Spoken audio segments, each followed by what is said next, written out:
Kovai motor bikes புதிய இருசக்கர வாகன துவக்க விழா. தமிழக சிறுபான்மை ஆணைய உறுப்பினர் முகமது ரஃபி பங்கேற்பு. கோவை போத்தனூர் சாலையில் கோவை மோட்டார் பைக்ஸ் எனும் இருசக்கர வாகன விற்பனை மையத்தை தமிழக சிறுபான்மை ஆணைய உறுப்பினர் முகமது ரஃபி துவக்கி வைத்தார். கோவை போத்தனூர் சாலையில் உள்ள ராசி ஃபுட்ஸ் எதிரில் கோவை மோட்டார் பைக்ஸ் எனும் இருசக்கர வாகன விற்பனை மைய துவக்க விழா நடைபெற்றது.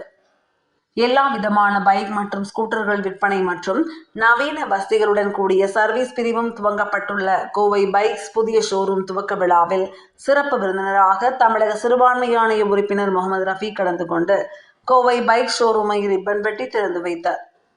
விழாவில் அவருடன் கோல் பாஷா, ரஹமத்துல்லா மற்றும் பல்சமய நல்லுறவு இயக்க நிர்வாகிகள் டிஸ்கோ காஜா உசேன், பூக்கடை சுலைமான், பகதூர், அசாருதீன் உள்பட பலர் கலந்து கொண்டனர்.